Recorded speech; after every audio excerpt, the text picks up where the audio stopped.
오늘 우리가 읽은 데살로니가 전서 5장의 말씀은 크게 두 부분으로 나눠져 있습니다.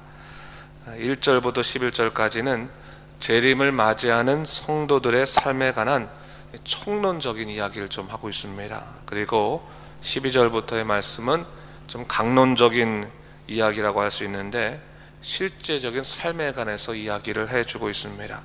오늘은 11절까지 말씀을 함께 살펴보도록 하겠습니다.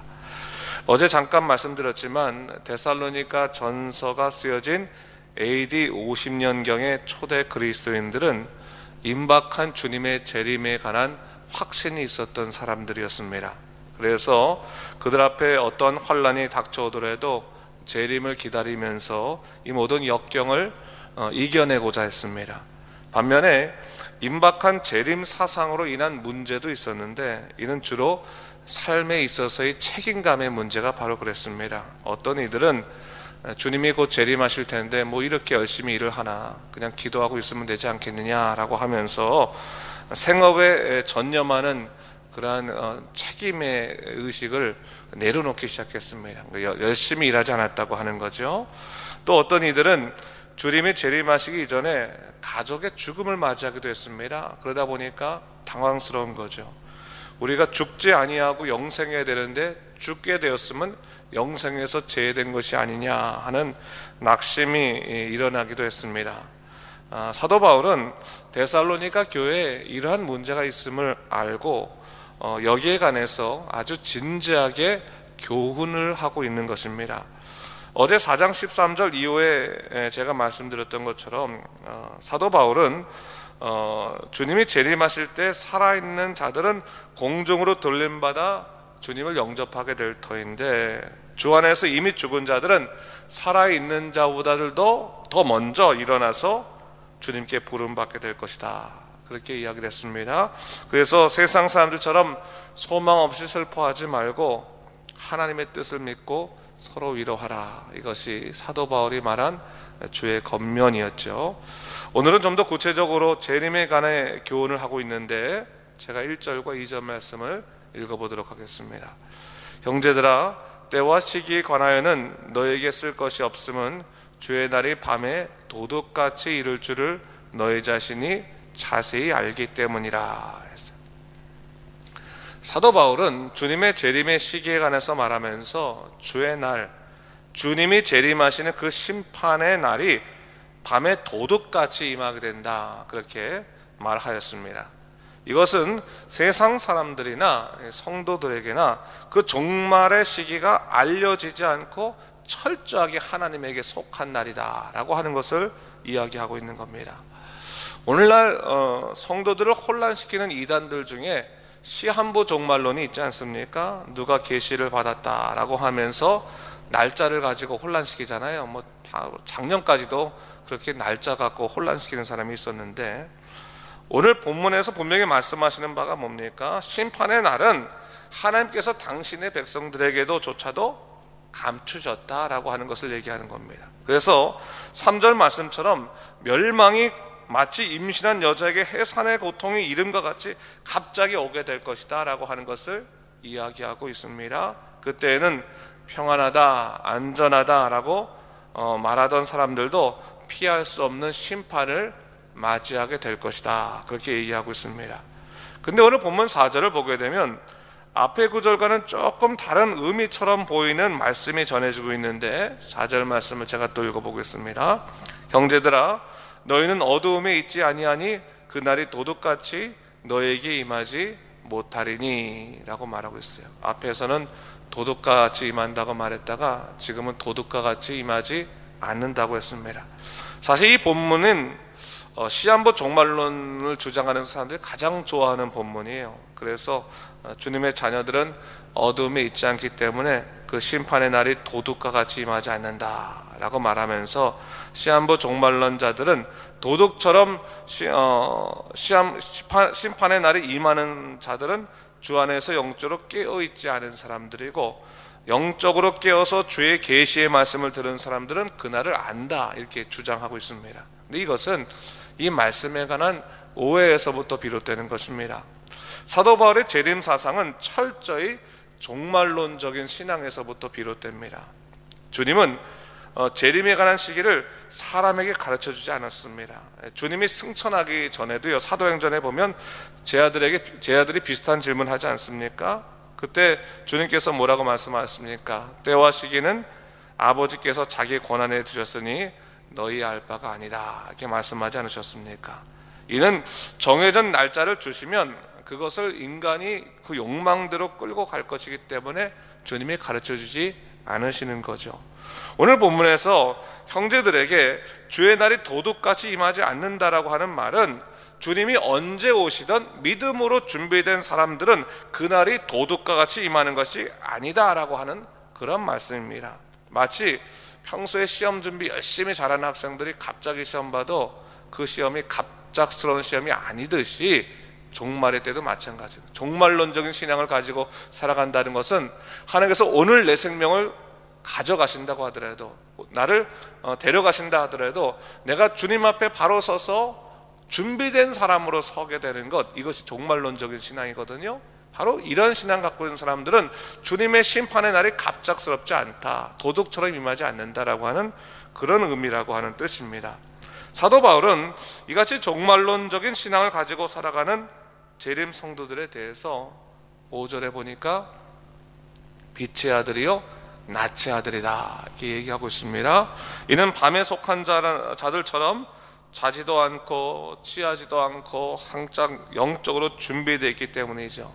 그러면서 낮에 속하여 깨어있는 자들의 영적인 자세에 대해서 8절 말씀에 말하는데, 다 같이 한번 8절 말씀을 읽어볼까요? 읽겠습니다. 시작. 우리는 낮에 속하였으니 정신을 차리고 믿음과 사랑에 호심경을 붙이고 구원의 소망에 투구를 쓰자 했어요. 우리는 낮에 속하였으니 정신을 차리자. 정신을 차리고 믿음 생활해야 된다. 믿음과 사랑의 호심경, 이 호심경이라고 하는 것은 말 그대로 심장을 보호하는 구리와 같은 흉배를 말하는 겁니다. 이게 딱 여기 있어서 심장을 보호하는 것인데, 호심경을 붙이고 그리고 구원의 소망에 투구를 쓰라 얘기합니다.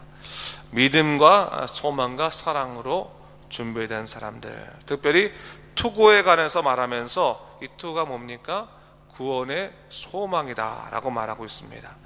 여러분, 이것은 구원의 확신이 분명히 있는 사람들에 대해서 얘기하는 거죠. 구원의 확신이 성도들에게 있어서 재림을 담대하게 준비할 수 있는 근거가 된다고 하는 것을 얘기하고 있는 겁니다. 여러분, 누가 이단에 흔들릴까요? 구원관이 제대로 서 있지 않은 사람들이 이단에 흔들리는 겁니다. 여러분, 구원관이 제대로 서 있지 않으면 언제나 이단에 흔들리고 세상에 흔들립니다. 구원관이 제대로 정립해 있어야지만 흔들리지 않는 겁니다. 여러분, 사단이요 바로 이 구원관을 갖고 사람을 흔듭니다. 여러분 한번 보세요. 이단들 보면 신천지, 구원파, 시한부, 종말론, 통일교, 다 구원관을 가지고 기존 교회를 흔드는 사람들입니다. 그걸 흔드는 종교 단체입니다. 여러분, 구원관이 바로 서야지만 영적으로 흔들리지 않습니다. 그 말은 뭡니까? 구원의 확신이 바로 서 있어야지만, 하나님의 사람으로 구원의 확신이 바로 서 있어야지만 흔들리지 않는다고 하는 거예요. 그걸 명심해야 된다라고 하는 것을 얘기하는 거죠. 그러면서 오늘 사도 바울이 하나님이 우리를 세우신 목적에 대해서 얘기하고 있습니다. 부르심의 목적이 뭘까? 이유가 뭘까? 9절부터 10절 말씀을 제가 읽어보겠습니다. 하나님이 우리를 세우심은 노하심에 이르게 하심이 아니요 오직 우리 주 예수 그리스도로 말미암아 구원을 받게 하심이라. 예수께서 우리를 위하여 죽으사 우리로 하여금 깨어있든지 자든지 자기와 함께 살게 하려 하셨느니라 얘기하고 있습니다. 하나님이 우리를 세우심의 목적은 뭡니까?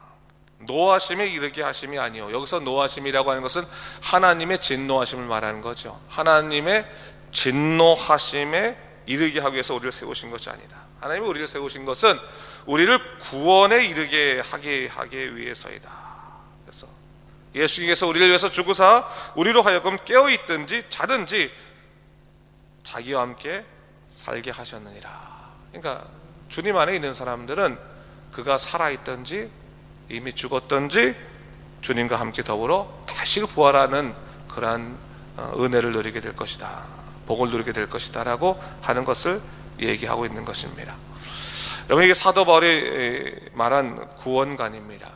예수를 믿는 자들, 예수 안에 부름받은 사람들은 심판의 날에 멸망이 그들에게 기다리고 있는 것이 아니라 구원의 약속이 기다리고 있다라고 하는 것을 명심하고 살아라. 구원을 항상 마음에 품고 살아라라고 하는 거죠. 여러분, 구원을 마음에 품지 않고 살면요, 이 세상의 희락에 흔들릴 수 있어요. 이 세상의 성공에 흔들릴 수 있습니다.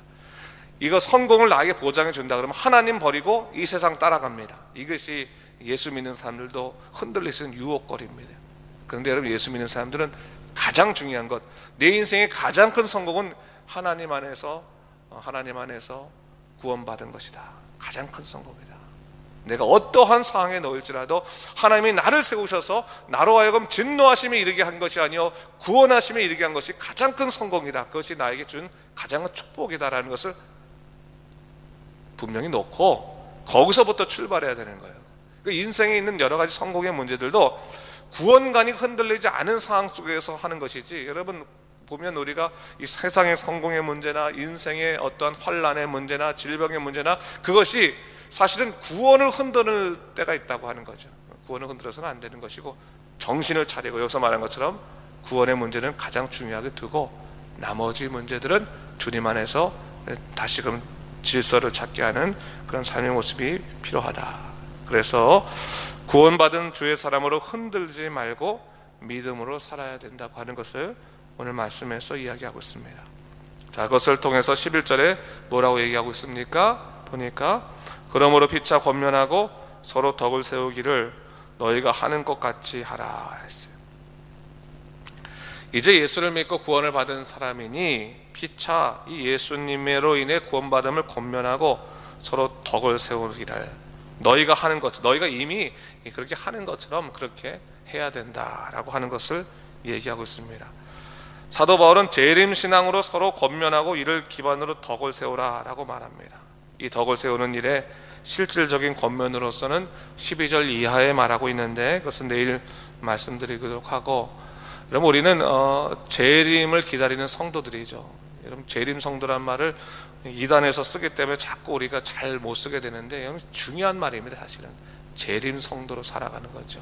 재림을 기다리는 성도로, 구원받은 성도로 살아가는 것이기 때문에 언제나 하나님의 약속들을 마음에 품고, 그리고 하나님이 약속하신 구원의 재림의 약속들을 기다리며 살아가는 것은 마땅한 삶입니다. 오늘도 우리가 하나님의 약속에 품고 살아가는 믿음의 사람으로 흔들리지 아니하고 언제나 하나님의 능력으로 살아가는 여러분 되시기를 주님의 이름으로 축원합니다. 기도하겠습니다. 주님 감사합니다. 이 아침에 우리를 주의 전으로 불러주시고 다시금 주님이 우리에게 약속하신 그 재림의 약속을 돌아보게 하시니 감사합니다. 주 하나님 아버지, 이 세상 살아갈 때 무엇이 가장 중요하겠습니까? 세상 성공이 가장 중요하겠습니까? 무엇이 제일 중요하겠습니까?